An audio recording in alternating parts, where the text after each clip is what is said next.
Part 1, Crossing into Asia Minor.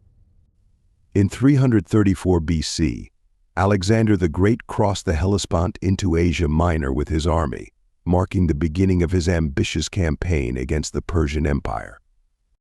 The Persian satraps and their Greek mercenaries awaited him, positioning themselves defensively along the banks of the Granicus River near Troy. Part 2, Persian Defensive Strategy. The Persian commanders, led by local satraps and supported by Greek mercenaries, believed they held a strategic advantage, with the swollen Granicus River serving as a natural barrier against Alexander's advance. They expected Alexander to approach cautiously, allowing them to exploit their defensive position. Part 3, Alexander's bold plan.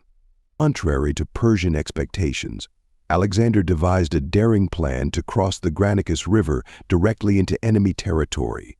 Recognizing the need for a swift and decisive victory to establish his dominance, he prepared his troops for an audacious river crossing under enemy fire. Part 4, Deployment and Preparations. On the day of the battle, the Macedonian army assembled along the riverbank, ready to execute Alexander's plan. The soldiers, motivated by their young king's charisma and inspired by the prospect of glory, prepared to face the formidable Persian forces on the opposite bank. Part 5, Alexander leads the charge. Leading from the front, Alexander rode Bucephalus, his legendary war horse, into the swirling waters of the Granicus River. With the sun rising over the Anatolian plains, he signaled his elite companion cavalry to charge across the river, catching the Persians off guard with the speed and audacity of his maneuver. Part 6, Clash of Cavalry. The Battle of Granicus quickly escalated into a fierce cavalry clash. Alexander's companion cavalry, renowned for their skill and discipline, engaged the Persian cavalry and infantry in close combat. The riverbanks echoed with the clash of weapons and the cries of warriors locked in mortal combat. Part 7, Turning the Tide.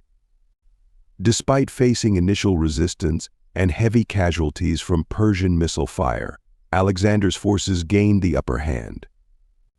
His strategic brilliance and tactical acumen allowed the Macedonians to break through the Persian lines, creating a breach that enabled the infantry to join the fray and turn the tide of battle.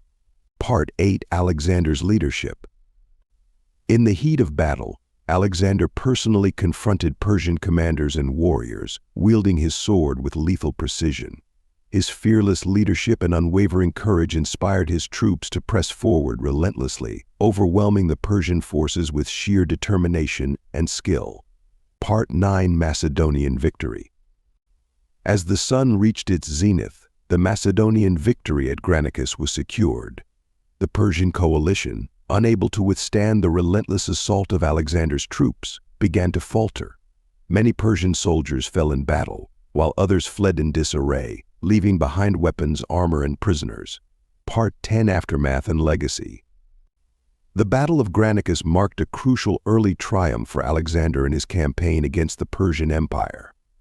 It demonstrated his ability to adapt to challenging circumstances, inspire loyalty among his troops, and achieve victory against overwhelming odds. This victory set the stage for Alexander's further conquests across Asia, solidifying his reputation as one of history's greatest military leaders and shaping the course of ancient history.